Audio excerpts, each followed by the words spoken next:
Welcome, everybody, to the Jim Masters Show Entertainment Lifestyle Celebrity Talk Show Series. Jim Masters here, reporting for duty here in the New York area in the United States. Thanks so much for joining us all around the world.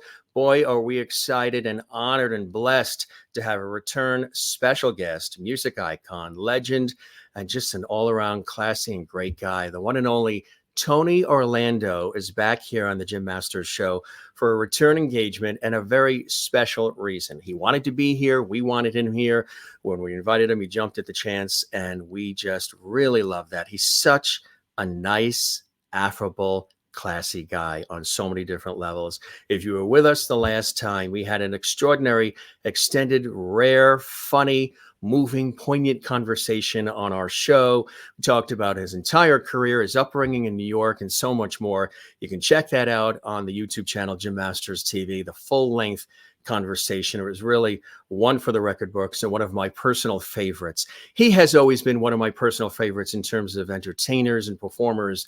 Anyway, I've had an opportunity over my many years on television and radio to interview so many extraordinary people from all walks of life, celebrity levels, and so much more.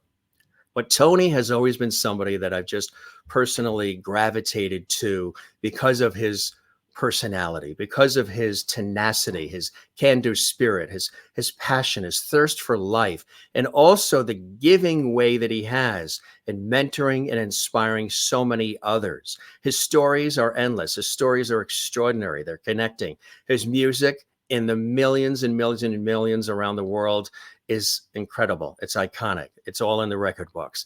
But one of the great things that makes Tony Orlando is the fact that he really cares. He loves what he does. He's a bundle of energy, but he's also a ray of light at the same time, and he always has been. And through all of these years, some 64 years, hitting the stages, in the recording studios, television, stage, film, everything that he has done, he has decided to wrap it up touring-wise only, just so you know, because he is going to write a memoir. He's involved with stage, a new production company. He has a whole host of other exciting and special things that he's working on. But as far as the rigors and all the running around and all the travel delays and all the things that it takes to get out there and keep touring, he's been doing it for decades, gang, as you know, because I know many of you have attended his concerts. We have as well, and celebrating his incredible music. He is on his finale tour. Again, it's not the finale of this epic and ongoing showbiz career. It's just the touring part, but he's doing it in style. He's doing it the right way. He's taking time to spend time with his fans, the legions of fans around the world who have supported him, who have purchased the music, who've gone and got those tickets, who've watched the shows and the interviews, who've always celebrated everything Tony Orlando. Of course, all the years on the MDA Telethon with Jerry Lewis, I remember that, and so much more. Who does not remember the iconic television series Tony Orlando and Dawn on CBS all those years? That a staple in our home for many, many years. And of course, Tony is also on the air on one of the most iconic radio stations in the world, which is the beloved 77 WABC in New York City. And you can catch him on Saturday nights. Not only does he have a lot of fun and epic conversations, he brings in extraordinary guests from not just music, but all backgrounds, all walks of life. So definitely check that out. So if you don't get a chance to see him when he's touring, and he's got two more left, he's going to Atlantic City, and then he's going to Connecticut and one of his favorite venues, Mohegan Sun, and that's just in a matter of days. Check him out on WABC. You can catch that, worldwide. And also, don't forget he has this, which is relatively recent as well, Timeless, the big hits, now available everywhere you stream music. It came from Time Life, and countless hits and songs that you love so much. I love this. This is something that Tony had posted recently. Just a reminder that I am not retiring from show business. I'm only retiring from touring. I will still have Saturday nights with Tony Orlando on Music Radio 77 WABC every Saturday night, and many other adventures on the horizon. Thank you for all the love. And it goes back a long way, folks. Again, not only as an iconic performer and a beloved artist, but also he's been an executive in the industry. We talked about that the last time he was on our show as well. And he's really climbed the ranks within the industry. He's helped build and shape the industry as an American pop rock singer, songwriter, music executive whose career spans over 7 decades. Best known, of course, for so many incredible things, including Tony Orlando and Dorn. In 1993, he opened up the Tony Orlando Yellow Ribbon Music Theater in Branson, Missouri, which was where he makes his home. And he's loved that. And of course, has headlined in Vegas for absolute decades. The son of a Greek father, Puerto Rican mother, spent his earliest years in Hell's Kitchen, Manhattan, New York City. And his teenage years, he then moved. The family was moved to Union City, New Jersey, and Hasbrook Heights, New Jersey as well. And again, he's truly a tried and true tri-state kid for sure. And his wonderful contributions to the music industry and just to entertainment have touched the lives of millions of people around the world. His musical career starting, of course, with the Five Gents doo-wop group, formed in 59 at age 15, with whom he recorded the demo tapes, and he got the attention of music publisher and producer Don Kirshner, who hired him to write songs in an office across from the famous New York Pearl Building, along with Carole King and Neil Sedaka, Tom Wine, Barry Mann, Bobby Darin, Connie Francis, Tom and Jerry, and so much more. He's also hired Orlando to record songwriter demos as a solo artist, and his first success came at the age of 16 when he charted in North America and UK with hits Bless You and Halfway to Paradise.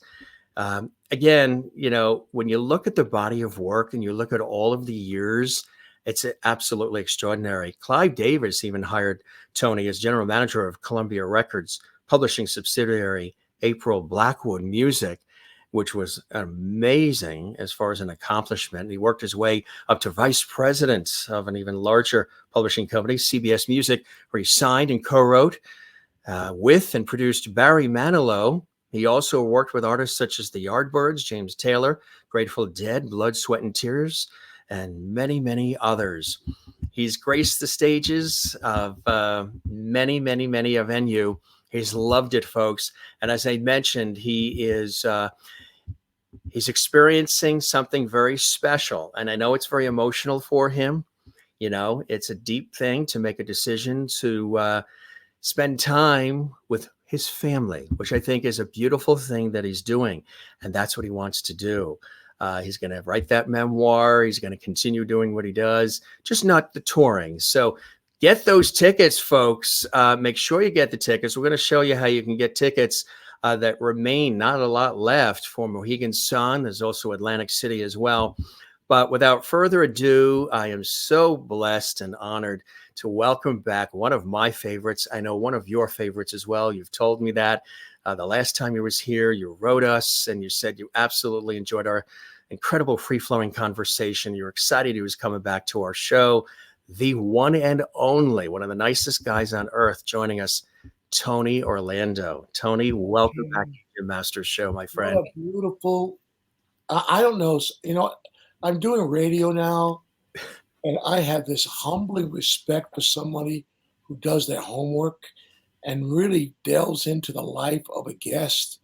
Let me just share this with your viewers. I'm in this business a long time, as you say, a long time. I have never heard anybody, and I mean ever, who knows that much about my life and my career to do an opening to a show, to care enough, because I know how long it takes to gather the material, to write it down, to put it in the right structure, to know when to end it, when to start it, where's the middle, where's the build, how to keep the audience. It's an art form, what you just did. And I was the product of that art form. And I want to extend to you my humble thanks for doing that for me. That was really because, part of this retirement is not just being able to spend time with my family, but it's also allowing me to flex other creative muscles that I haven't been able to do, Jim. And one of them, of course, is to continue on with this great experience in radio.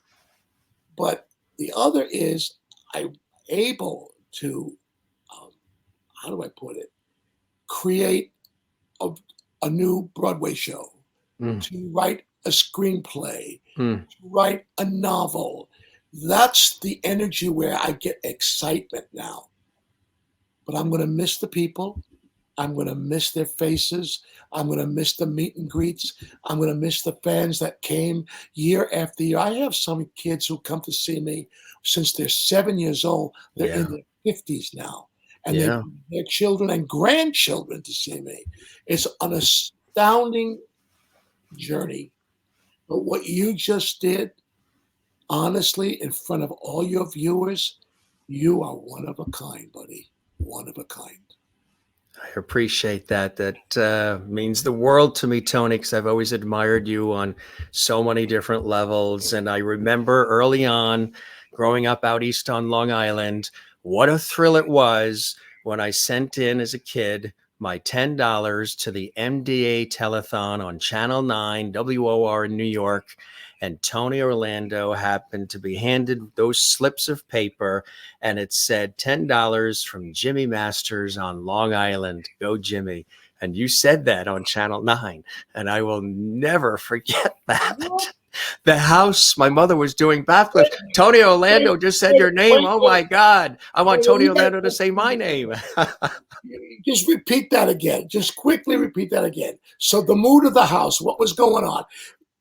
Bring me to the house. Go ahead. So out east on Long Island, we're there. We have the MDA telethon on. We always loved when Tony Orlando was on during the New York segments on Channel 9, WOR. You were always entertaining. And when they would toss it from Vegas to you. And I wanted to send in, I'm very charitable. And as a kid, I wanted to send in, whatever I had, which was $10, which is my paper route money. And we called it in, and the operator had said that there may be a chance that Tony might actually read some of these, thank yous on air. And I said, oh my God, that would be incredible. And it turned out that one of the slips of paper that you had said $10 from Jimmy Masters on Long Island, go Jimmy. And I could, that was like, my mother, who's a huge fan of yours too, was doing backflips. Listen, we have a symbiotic story here. We are brothers in the same, different mothers, okay? But listen to this. I have a similar experience with Jerry that you had with me. When Jerry was in the 50s at the Sheraton Hotel in New York, just starting the telethon out. I was 11 years old. I gathered $59 in a big jar of pennies and quarters and stuff, and I brought him to see Jerry. I go see Jerry, and I'm online. I'm 11 years old. And I go, Mr. Lewis, this is for your kids. Thank you. Little did I know that all these years later, 1983, he would call me, and that little kid became the host of the Jerry Lewis Telethon that performed to the kid who is the host of the Jim Masters podcast. Is this crazy? Are we cousins or what? Yeah. Crazy. So it was Wow. one big turnaround, right? Yes, absolutely right. Extraordinary, right? Well, you've always been such a giver and so charitable anyway. And I think with everything that everybody spotlights all the time, which of course are the millions of albums and all the shows and just everything you've been a part of, one of the things that I really think that should always be spotlighted is your giving heart. You've always given and supported causes and people that you believe in, and I think more of the light should be, shining on that part of your extraordinary career as well. I think it's a beautiful thing, as busy as you've always been on so many different levels, on stage as the performer, but behind the stage, making the music. and as an executive as well, and doing everything you're doing, to have that charitable heart and to be able to do that as well, it's a beautiful thing, Tony. Thank you. I'll tell you where it came from. It came from my sister Rhonda. My sister Rhonda was very challenged physically and mentally. She had an IQ of about an 8 or 9 month old baby until she died at 21 years old. That's how much brain damage she suffered at birth. So my job at home was to take care of her, my mom. So right then and there, I understood what a telethon meant. I understood what it meant to a parent to have to deal with that kind of situation. And I promised, and then it was my sister Rhonda who was my first audience. It was my sister Rhonda who would not go into seizure as long as I picked up my guitar and played Runaway from her, El Shannon, on my guitar. It was my sister Rhonda who taught me the importance of being able to scratch my own itch she couldn't do. I had to find that itch for her. It's humbling. So when you're with a child like that for 10 years of your life, you learn that giving is the ultimate act of receiving. So when I got my hit records, I always said, I'm going to find a charity. So the first charity was cerebral palsy. I used to do the cerebral palsy telethon in the early 60s in New York for my sister Rhonda. Then it just kept growing. Then Jerry with the telethon. Then veterans. And why veterans? Because my family all served in the military. My uncle Orlando, who was named after, was almost mortally wounded in the Navy in World War II. So that connection became very important to me. And so I always felt that if God gives you this blessing and the audiences help that blessing grow, you owe it to them and to the good Lord to serve. And you have done that and continue to do that. With this iconic 7-decade career, when did you say, I think the touring part will be the part that I will scale back on and then wrap up? I'm sure that wasn't just an overnight decision. You really had to ponder it to come to the conclusion that, let's focus on all these other wonderful things that you're working on and scale back on getting on all those planes and touring all over the place. To be honest with you, Jimmy, I started thinking about this in 2009. I have notes to myself that I'm kind of convincing myself to call it a day then. And there are very many components to the reason that was in my heart. One was the business was changing. So the audiences are getting older, which means the demographic is growing more on the other side of the coin to younger performers. And you could see audiences diminishing. I was always selling out, but on a whole, the dates got less because the audiences got older. Then the pandemic came. When the pandemic came, it was preventing people from wanting to go out of that fear. So audiences were really listening.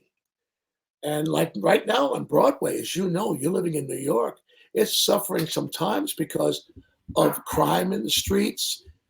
Older people don't want to catch the colds or the viruses that are out there. They're afraid of COVID coming back again, which is probably going to be with us for the rest of our lives.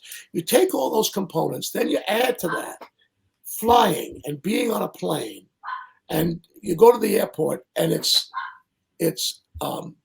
delayed. The dog want to go outside? Please. Yeah. The dog is doing circles? Yeah. So the dog is a little needs some air, right? Yeah. So anyway, so then you take the whole picture. So you get a delay. Okay, so now it's 4-hour delay. Yeah. Then they come to you and say it's canceled. Then Canceled. Now the next day You go, it's another 3-hour delay. Believe it or not, flying today is that. So take that component, then take the overhead. Like everything that's happened in your groceries, everything's gone up.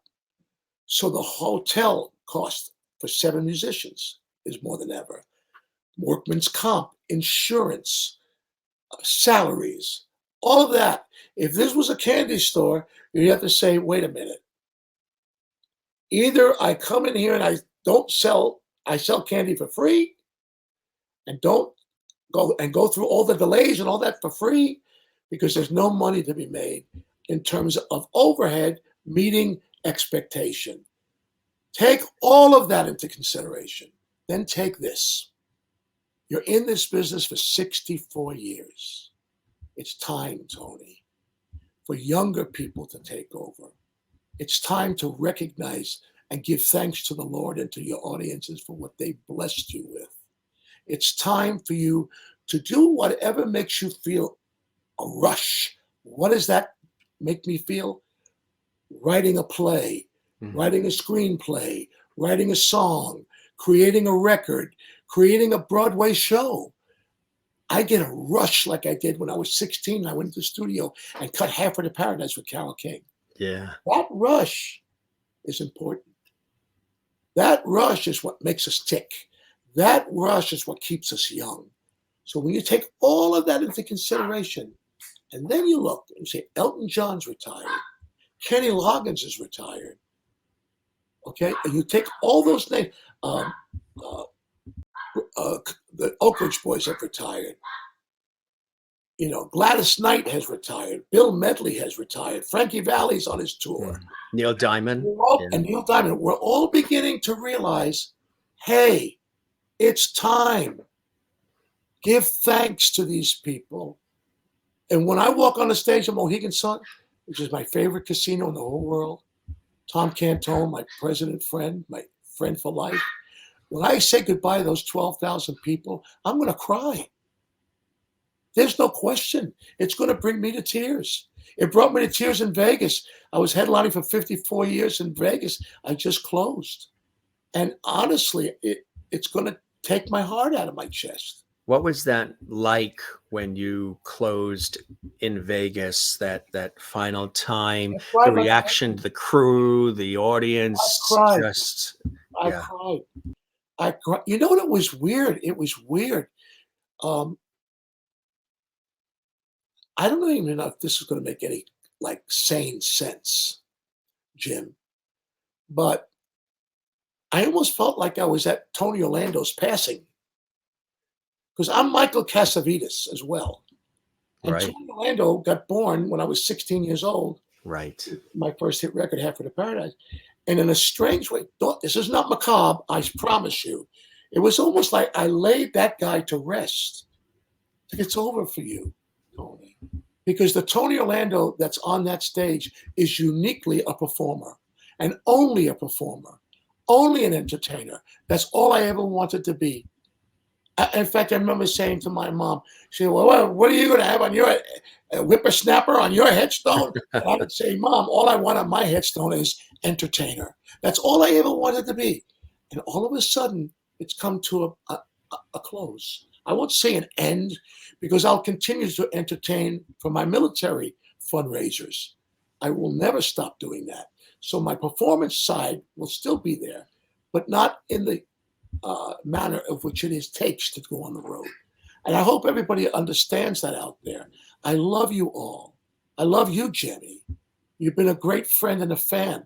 And it's important to me that you know I don't take it for granted. That's one of the things I think that adds to your beloved nature, but also your longevity. People get that. They know that. You've always worn your heart on your sleeve. They know you're a straight shooter. You know, you're a classy guy, you're a gentleman, but you're also, you know, right there. No bones about you, no airs about you. And I think that's what people see, because there's so much out there where there's all these egos and all this facade and all this buildup. And some of that is part of the magic of it all, I guess. But I think what they see, have always felt with Tony Orlando, it's as if Tony could have grown up across the street from them. He's a real person, and he, again, wears his heart on his sleeve. And I think that's one of the things that people gravitate towards and have, and that's why they've not been able to get enough of you all these years, is because they see how real and open and honest and truthful you are as a person and an entertainer. And that comes through with your show. So I understand what you're saying. Like that opening, that's heart. That what you did there, that wasn't a professional TV guy. That was a guy who cares about his guest. That was your heart coming out of you. You didn't want to miss one thing to make sure that the public didn't miss who I was, what I've done. At the same time, look, Tony, I looked into it, and I'm going to make sure I cover you. And I got your back. And people are going to know who you are. That is, I think, going to be the reason why your success in the podcast and the world is going to be beyond your imagination. I think that is, if you say I have that, I understand it because I see it in you. I do. You know who else I see it in, Jimmy, of the current performers? I see it in Taylor Swift. Yeah. I see a caring, kind, worries about her audience, cares about her people who are around her. She's making millions of billions of dollars, but she makes sure that the dancers get $100,000 bonus. She sends money to when she reads about some parent losing a child on the news, and she sends money to help them get through it. That shines big time for Taylor Swift. I'm a Swiftie. That's right. And you have the Tony's Troopers, right? I do. Yeah. Tony's Troopers, my fan club. They've been with me. I have some of them. Gosh, one of them is Lisa, and her dad, Pete, just came to see me. And I said, Lisa, how old were you when I met you? She said, 7. I said, how old are you now? She said, 57. Yeah. You know, that's one of the things that I'm glad you brought that up.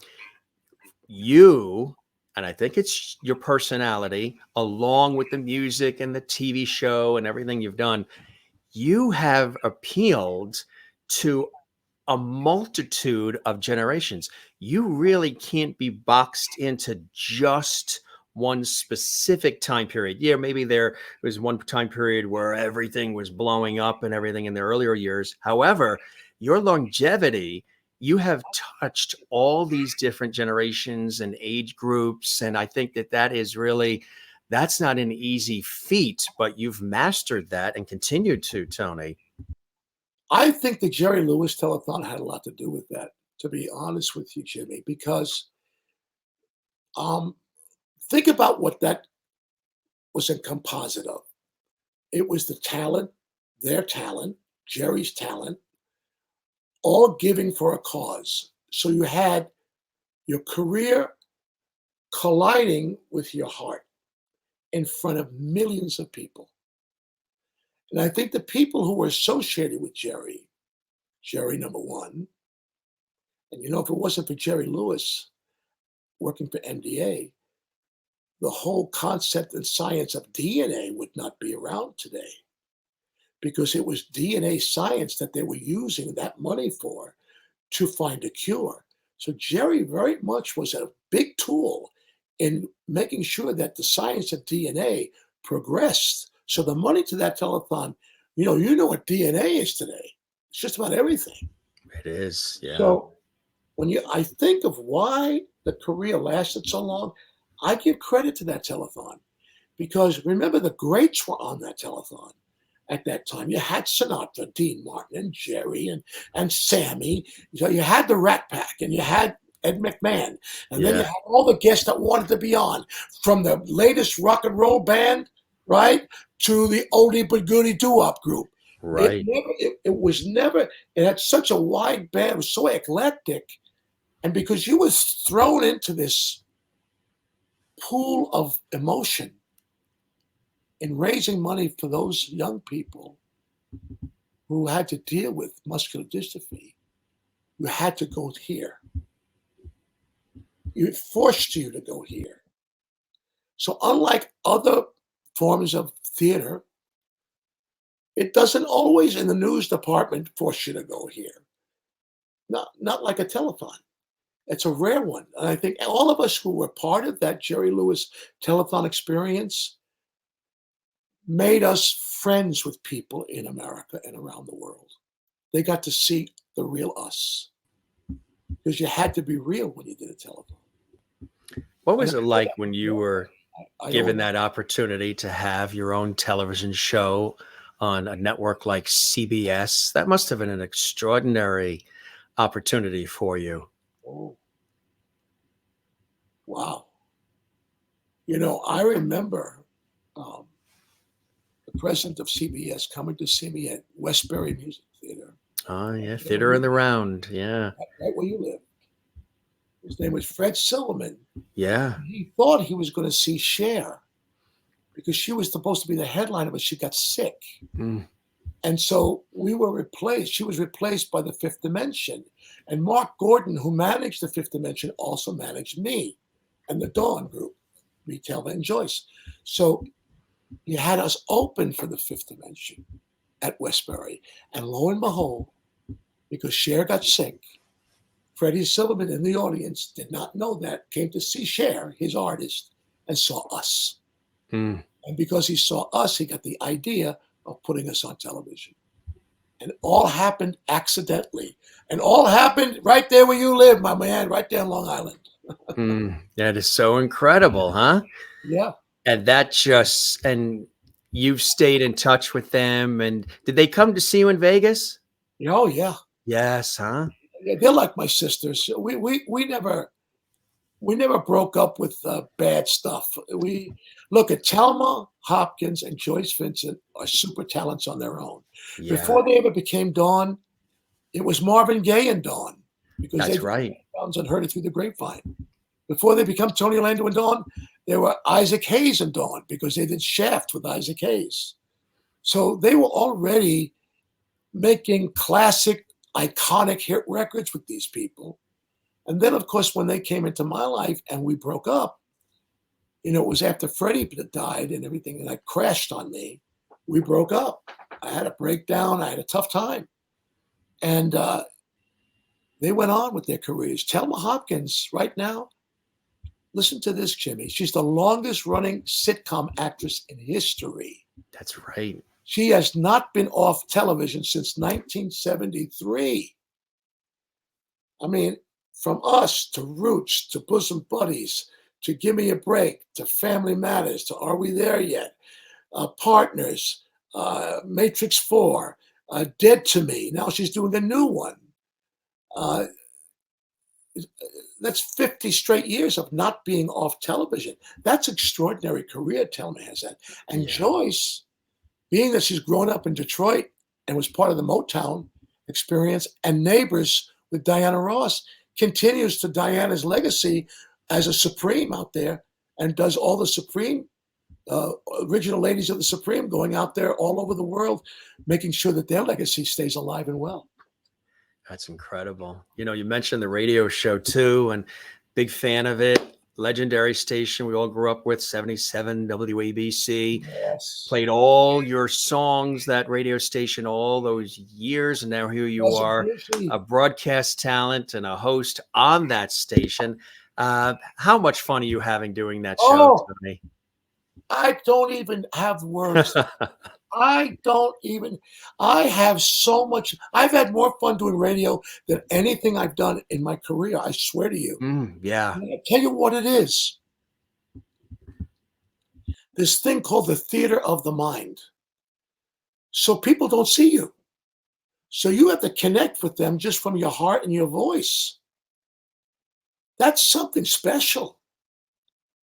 So when you're on the air, you're not showing them anything. It's like on a podcast or TV show that we have, what I've had, you have now, they can see us. But if this is a radio show, they don't see Jim. They don't see Tony. So you have to build in their mind what they're hearing. If they could only if I could only see what I hear. In other words, everything I say to them has to create that picture in their mind, right? That's Right. the other mind. And that's what's the joy. So, and I grew up with WABC. Remember, Mhm. check this out, Jim. At Mohegan Sun, this is breaking news for you. A first is going to happen. Never happened in show business that I know of. Cousin Brucey was the lead voice on WABC in 1961. Hmm. He was the disc jockey along with Murray the K and before that, Alan Freed. Okay? But Brucey, Cousin Brucey, was number one on WABC in New York. Guess who played my first record? Guess who played my first record? Cousin Brucey. Right. Guess who's going to introduce? Guess who brought me to the stage for the first time I ever stood on a stage at Palisades Amusement Park, 16 years old? Cousin Brucey. Guess who's going to bring me onto the stage 64 years later at Mohegan Sun? Cousin Bruce Brucey. Morrow. Wow. Mm. Isn't that crazy? The guy that brought me on my dream moment on stage, first time ever at Palisades, is bringing me on in my retirement show 64 years later. That is incredible. Incredible. And he had a mutual friend who was a mutual family friend of ours and a friend of yours. We lost her only about 2 years ago. Ronnie Spector, of course, from the Ronettes. And just a very, very small world. And I know she would perform during those telethons on Channel 9 with you as well many, many times. Yeah. You know, I was the first one to bring the Ronettes to Murray the K. That was where she first worked, was with Murray the K. This was before Peppermint Lounge. That's right. I remember we worked at an amusement park up there together, the Ronettes and I. And I told this to Ronnie's husband, who's one of my heroes, by the way. And I get in a car with the Ronettes, three beautiful, most beautiful ladies in the world. And we're driving back, and I say to them, I'm going to bring you up to Donnie Kirshner's office, and they're going to sign you guys. Well, I never got a hold of them again until I went into the Peppermint Lounge, and they were the Ronettes, no hit records yet, on stage with Joey D and the Starlighters. And you know who was playing guitar? Jimi Hendrix. Yeah. Think of that. Yeah. And you know who was singing background? The Brigati Brothers, the Rascals. That's right. All because of Joey D. I mean, it's insane, really, when you think of, Felix Cavallari Yeah. and the Rascals was a starlighter.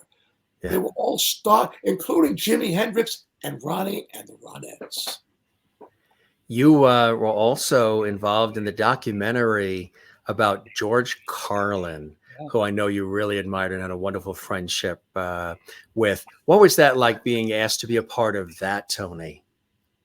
Well, I got a call from the people who are doing that documentary, and they knew about this incident with me and George through his daughter. What happened was George had this problem called the 7 dirty words. Yeah. And they were not dirty, they were filthy words. Okay? Right. And because of it, in the time that he came with those words, the industry wasn't ready for it. Television wasn't ready for it. Nobody was ready for it. I don't think anybody's ever ready for it, to be honest with you. But George was one of those guys, right? So he calls me up. He says, Tony, I can't get a job in Vegas. I can't get a job on television. No one wants to book me. You got a big hit television show. Would you kindly put me on for one time, maybe? I said, George, you're a genius. I'm not going to just put you on for one time. Why don't you come on as a regular? He started laughing. No one's ever going to put me on as a regular, you dummy. Don't you know the 7 dirty words? They want no part of me. I said, wait a minute. Idea. Let me go talk to my friend Freddie Silverman, who's president of CBS. So I go and I said, Freddie, I want to have George Carlin as a regular on the Rainbow Hour, which they changed the name of my show to the Rainbow Hour. And I said, and he goes, you're crazy. I said, no, Tony, you're crazy. Tony, nobody will watch you. You know what he's done? You know these 7 dirty words are? I said, I know. But is he brilliant? Yes. Is he funny? Yes. Let me ask you this question, Mr. Silverman. Do you think we'll get a lot of publicity from this? He said, go ahead and do it. So he knew that this would be a story, right? Sure. So I called George. I said, okay, I have an idea, George. We're going to do a segment on the show called It's Time for George. And what we'll do is I'll introduce you and you won't follow a sketch or a singer. You'll just follow me coming on saying, it's time for George. You'll do 5 minutes. We'll go to commercial. So in essence, it's a 5-minute George Carlin show. He goes, Tony, you would do that? I said, yes. And I'm not doing it for you. I'm doing it because I think you'll make the country laugh because you're that funny. But stay clean. Trim your beard, trim your hair. Do you mind doing that? Just to show them that you're making that move? I will. Comes opening show. Jimmy. The camera comes up slow onto George. Close up. And he looks at the camera and he goes, you know, you're going to die. I'm going to die. We're all going to die. And I could see the people up in the director's booth, all the suits from CBS, holding their heads going, he's talking about death. They're going to change the channel for sure. Oh my God, I can't believe it. He comes off stage. I said, George, really? Death? That's what you picked as your subject? Yeah. Goes, Tony, can I curse on this show, by the way?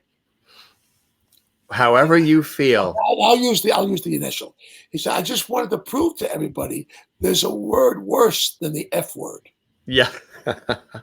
So he proved that death was just as defying and shattering as F-U-C-K. You know, right. That was like, what? And then he went on to do all of the brilliant stuff. Like, you know, the bits like, why do they call it tennis when only 2 people are playing? Why don't they call it two-is? All that that George did. Right. He did on that show 26 shows. He did, and it brought him back. And he never forgot me. To the day he died, he would call me, he would embrace me, he would come visit me if I was working live. He was a good man and a genius. Absolutely right. His observations of life and the craziness of it. I can only imagine what he'd be saying about what's gone on the last couple of years in our lives. It would be incredible material. Yep. Are you still writing music? Are you still writing songs? I'm writing a Broadway show. Yeah. I'm writing 2 screenplays. That's I'm writing exciting. songs. I'm my writing muscles getting flexed. That's it. You know, the other thing too, you can't do any of this without the loving support of family and love and life and having these people around that love you so much and support you and care about you. Who I just made leave the room to quiet the dogs. She got she's the one. That's camera. You're walking the dogs and your son, of course, and your lovely wife. Yeah. You're surrounded by a loving, supportive family. Yeah. That means the world to you, doesn't it, Tony? It should mean the world to all of us. You know, it's the breaking of family that's caused a lot of problems in this country. Divorces and families don't mean like they did to our grandparents. I came from that World War II generation. My grandparents, and I looked up to them and the way they handled family. You know, family is this country aside from the Constitution, the greatest thing about this country is the effort to think about family. And we can't let the family structure ever go away. That's how they break down countries. You break down the family structure, you break down a country. Period. So very, very true. How do you like being there in Branson? Well, I've been here for 33 years, Yeah, and it's a wonderful place. isn't it? Branson's beautiful. It kind of reminds me of the Catskills. It's like going up Yeah, to the same thing. Same, right, and that's why I think I felt comfortable when I first came here because it reminded me of up New York State. You know, right. Yeah. and yeah, Branson has embraced me as one of their own. But I still go to New York a lot. New York. Once you're a New Yorker, you're always a New Yorker. You don't leave New York. Have you found good pizza in Branson? Yeah, And Jersey, because I lived in both. you I did. lived also in Union City, New Jersey. I moved there when I was from 21st Street in New York when I was 12, and then started doo-wopping basically and thinking about singing. And by the time I was 16, I had a hit record. So I went from Union City to North Bergen, from North Bergen to Fort Lee, from Fort Lee to Hasbrook Heights, from Hasbrook Pike to Los Angeles for a television show. Your folks got a chance to see the success and appreciate the success, Tony? Say it again. I'm sorry, Jimmy. Your folks get a chance to see and Yes. appreciate, Oh, my because that's my a mom blessing and not dad. everybody has, where the parents get to Yes. see, Very the result. interesting question Yeah, because that's true. I was very lucky. I'll tell yeah. you how lucky. I remember going to the Chinese Grauman Theater with my mother. My mother loved show business. Oh my God, she loved it. She'll have award shows. Oh, look at that star. I can't believe that's Jerry Lewis over there. And, at the Chinese Grauman Theater in LA, the handprints are in cement. So we would go there, and there's Marilyn Monroe, and there's Clark Gable. And I would say to my mom, someday I'm going to have my hands here. Oh, what a great thing. Oh, I hope I get to see that day, son. Well, she did.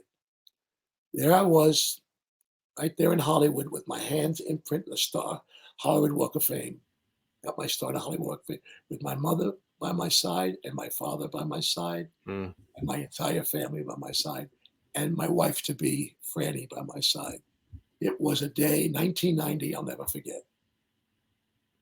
What are some other days that stand out in your career, as the top for you? Just a couple of moments, couple of periods that were very, very special, that as you reflect on all of these years of entertaining and making our lives better, taking us away from the trials and tribulations of everyday doldrum living, with your incredible wit and wisdom and music and talent. What are some special moments that also continue to stand out for you as you look back?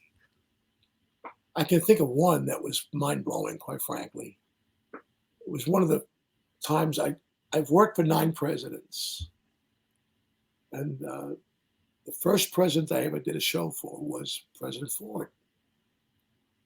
And it was at the White House. And Yellow Ribbon was already a big hit. The show was on television. And I remember Henry Kissinger and his wife Nancy were there when I was performing with the girls. This collage of government Yeah. people, high places were there. And the show was over, and the president said, "Tony, we have something special for you. Come with Betty and I, Mr. and Mrs. Kissinger, and my wife Elaine, then my first wife." And I didn't know what they were doing, and we walked. Now, the front of the White House, most people think is the back of the White House. The Right. front of the White House is what the 2 steps are on the balcony, right? And where you see the helicopter. That's actually the front of the one that we think is the front is the back of the Right. House. Okay. So I see we're going to the front of the White House. And as we turn the corner, because it was a tent that we were doing the show in outside, as we turn the corner, there's a lineup a violinist going on the pathway all the way up the steps to the balcony. And I'm walking with the president, Mrs. Ford, and Nancy Kissinger, Henry Kissinger, my wife, and they're playing dee da da da dee da da da dee dee da. They're playing Yellow Ribbon, dee da da da, and they're in line, and we're walking through this line of violinists, and I guess there's more up the steps playing Tie a Yellow Ribbon. I'm getting up to the steps, and there's a harpist at the top of the steps. It's almost like a fantasy dream. I never saw high school. And I'm walking through a line of violinists at the White House with the president, the first lady, and Henry Kissinger and his wife. And Henry Kissinger says to me in his inevitable voice, God rest his soul, Tony, I hope you realize this doesn't happen to everybody. And the thought that the top of our country was honoring that song and honoring me in a special moment that I can never erase out of my head. I can't. It was unbelievable to be able to experience that. That happened again in the early 80s with the Iran hostages, and everybody was tying the ribbons around the trees in hopes to bring them home. Same thing. As a matter of fact, when the hostages came home in 1980, it was 444 days they were held captive in Iran. So Walter Cronkite, every night for 4 days, would have a yellow ribbon on an American flag behind him on his script. Day 1, day 2, day 3, day 30, day 400, day 444, they come home. The yellow ribbon caught fire because Bruce Langdon, who was the ambassador to our embassy there, his wife, Penny Langdon, tied a yellow ribbon on her mailbox in her oak tree until her husband was to come home. So the press took that and flew with it, and it was on everything, as you know, including the space shuttle, including the Astrodome, including around the Empire State Building. It was amazing that this was happening. And when they came home, the yellow ribbon was all over the airport and all over the White House. And Ronald Reagan then was president in his first term and welcomed them. And I've never told this story, I don't think. I got a call from the president. This was a moment. He said, Tony, it's Ronald Reagan. Would you come to the airport and sing Yellow Ribbon as they come down off the plane, the hostages? And I said, Mr. President, I'm humbled by what you're asking me to do. But I think that's a mistake. And he goes, well, Tony, explain yourself. Are you saying no?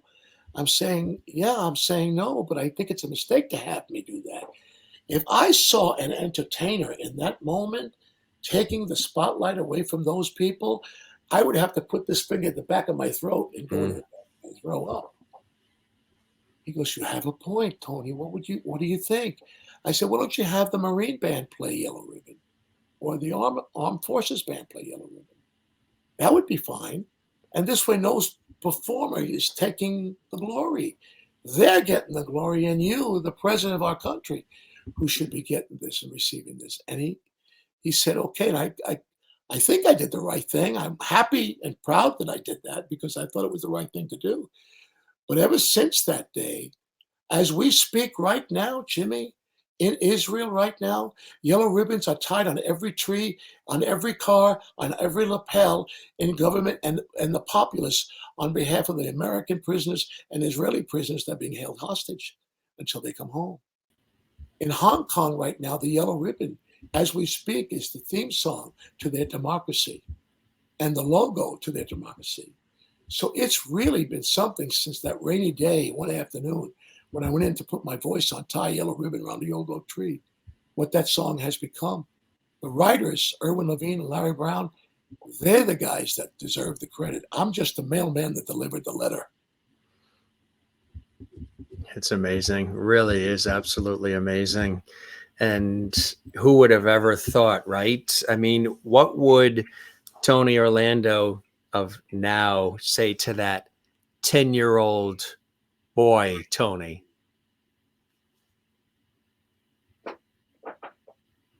Respect your God, love your family. Good is strong, kind is not weakness. Dreaming is your future.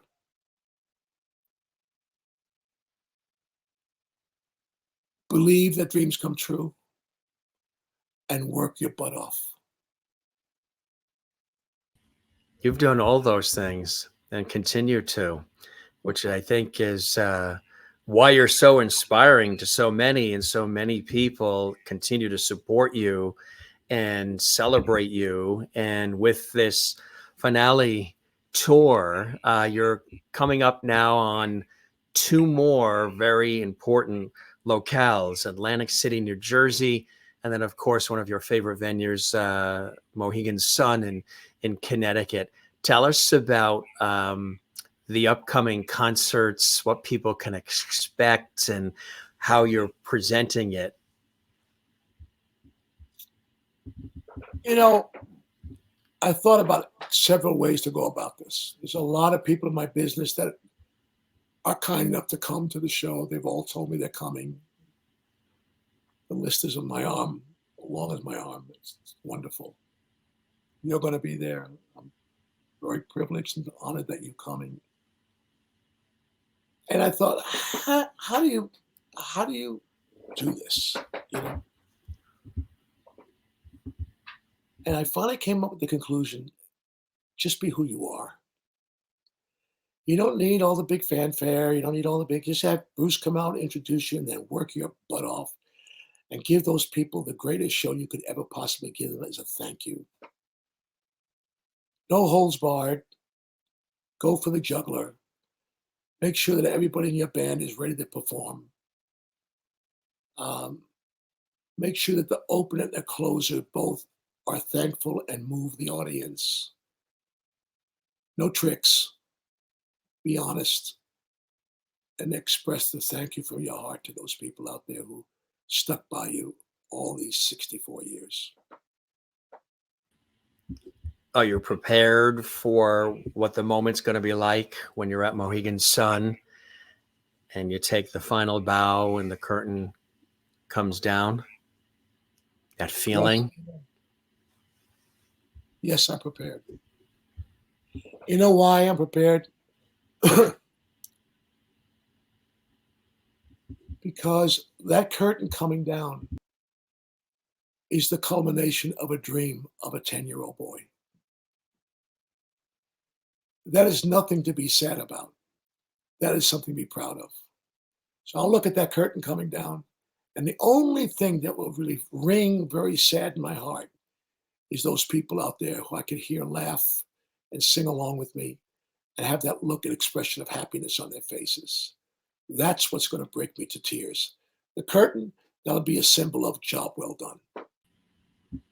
And what a blessing to have experienced for so many decades all of this love and this joy. I mean, you've worked your tail off for the good of all of us, doing something that comes naturally for you, something that is a gift from God that you've been able to take and expand upon. And you're doing it in so many other areas now with the memoir, the Broadway show, and production company and things of that nature. You literally have touched upon every aspect of our entertainment industry. You've had your hands in, whether it's, from the executive level to songwriting and production and performance and television, film, stage, on screen, behind the camera. You've done it all. It's full circle. Did you ever feel you were going to have opportunities to have your hands in the full scope of the industry as you have? No. I would have been happy with being the guy that pulls the curtain down at the end of the show. Yeah. I'm just happy to be in show business. Right. Everything else kind of happened. I want to say something else about the 10-year-old kid. Yes. I read a book when I was in my teens called Notes to Myself. The writer's name was Hugh Prather. It's a little thin book, a little small like this. And basically, it's a diary, but he said something in that book that I carried with me, and I want that 10-year-old to carry with them, and 20-year-old for that matter, for the rest of their career. And here's what he said. It was on fame, and here's his quote. Fame isn't really fame at all. It only appears that way from a distance. It's essentially a mirage. And that's the truth. You know what fame is, really? Fame is a marquee with your name on it. That's it. That's what he means by saying it only appears that way from a distance. When you leave that stage, you pee like everybody else, you poop like everybody else, you take the garbage out like everybody else, you pull your pants out like you hurt like everybody else, you cry like everybody else, you laugh like everybody else, you're just everybody else. Fame never ever entered my heart. Fame never became important to me because of that little line. I'd look up at a marquee and I go, it's coming down tomorrow. Somebody else goes up there tomorrow. It's a mirage. You think it's like a rainbow. You know, you can walk through a rainbow. You can't taste a rainbow. You can't touch a rainbow. But I dare you to tell me it's not there. So fame is there, yes, but it's a mirage. Don't take it seriously. Take it as a beautiful thing, much like a rainbow. Oh, that rainbow is beautiful. You can't take it home with you. It doesn't become part of you. You become observing of it. It's the same with fame. The reality is, fame is a double-edged sword. If you give it body, it'll cut your own throat off. It's ugly. But if you give it its due, which is it's a mirage, it's not to be respected, it's not important. The work is that people refer to it as fame. I don't know if that makes any sense to anybody out there. It does. But that's how I really believe that fame can be dangerous if you give it substance. Is that something that you think you've always known throughout it all? Or did you have to live and learn it yourself, Tony, over the years? I got it from that book. When I From that saw book? that statement in that book, I got it. I understood it right away. I was a big fan of Bobby Darin's. Yeah. And Bobby, I showed him that book. I was just a kid when I met Bobby because I was working with Don Kirshner. They were partners. And I gave Bobby the book. And I told him about the marquee. And he said, let me tell you how right you are, young man. You know how I got the name Bobby Darin? Because my name is Robert Walden Casado.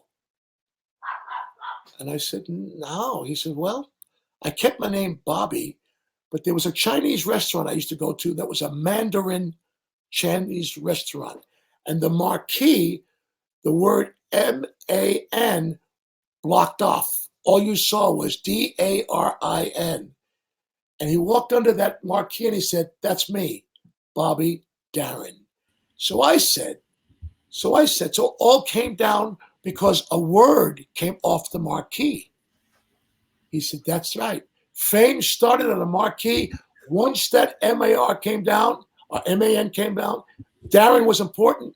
Everything else was a mirage. He got it right away. That's how Bobby Darin got his name. Wow. That's amazing. Isn't that great? For people wondering, how did Tony Orlando get his name? How did yours develop? Michael Anthony Orlando Casavetes. That's where you picked the Orlando part. Yeah. And why did I pick the Orlando part? Yeah. Because the union, because of John Cassavetes, didn't want me to keep the name Casavetes because they frowned on that.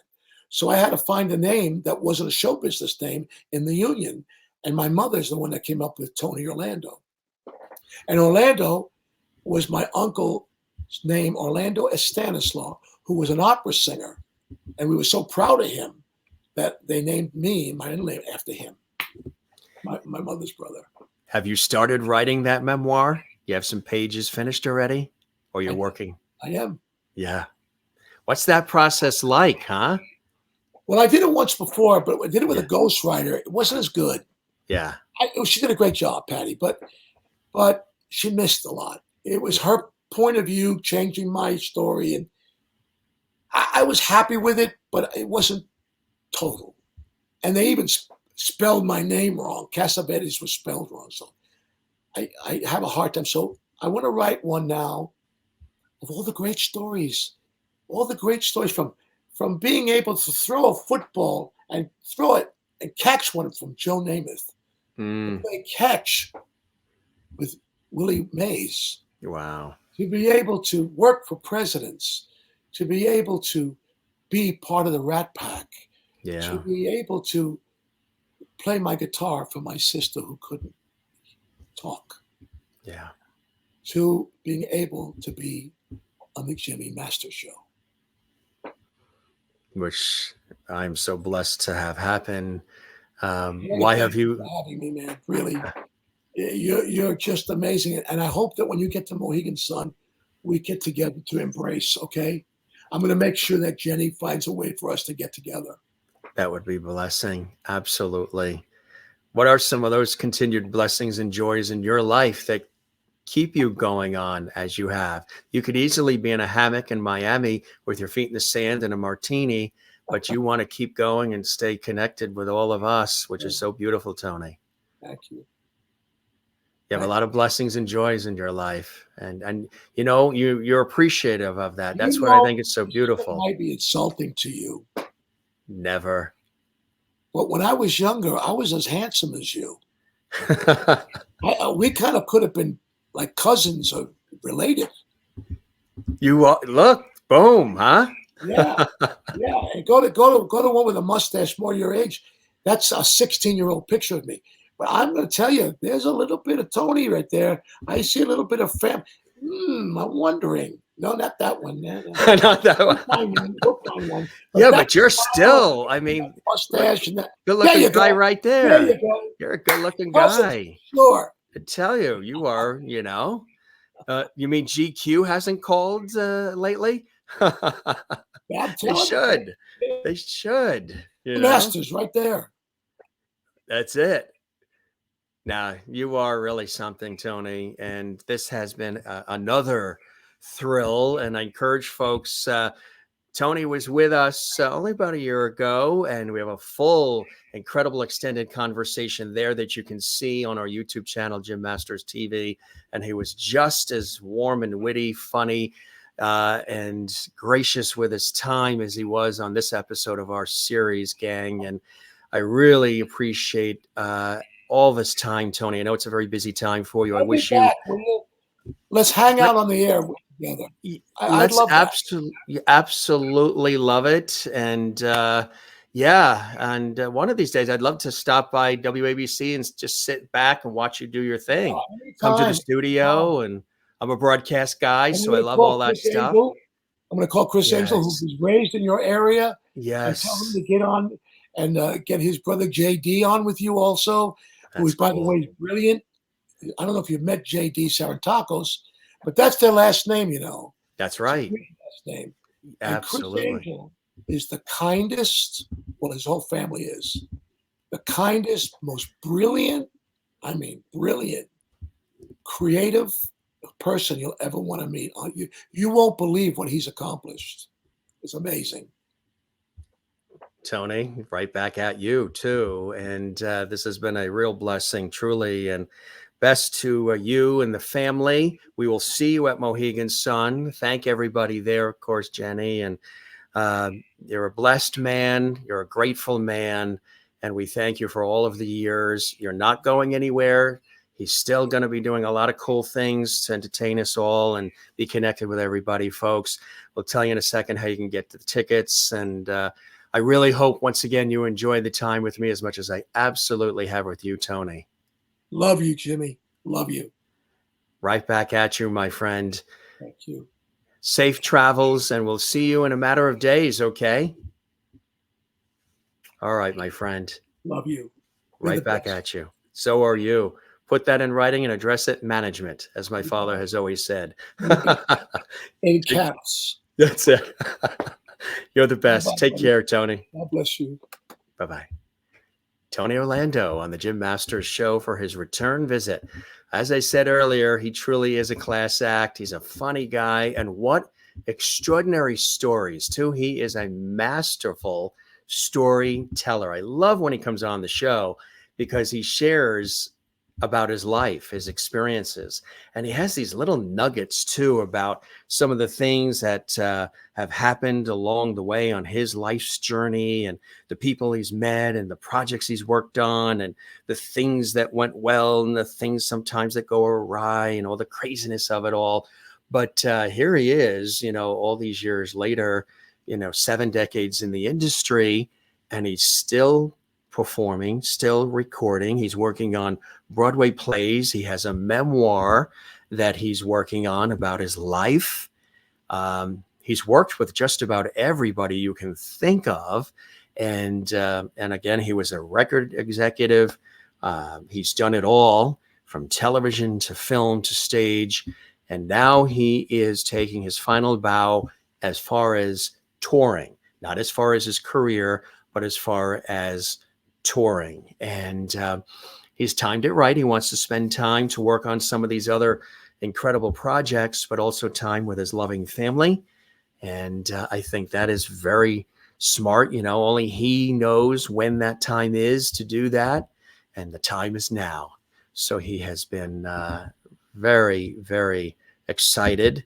It's it's a very poignant and moving time for him in his life too, to be on stage all these years and then to be taking those final bows.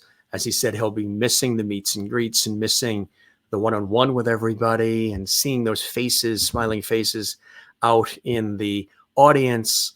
But if you've ever had an opportunity to see him perform, to see him do his thing, he really is a master. And if you're able to get tickets, at the time of this show, you may be watching this episode of the Jim Masters Show series a year from now, but at the time of this broadcast, if you can still score tickets to his Atlantic City concert, final tour concert, or the Mohegan Sun Casino and Resort in Connecticut, make sure you get those, because he's going to put on an incredible show, as he's done in other cities and venues as part of his finale tour.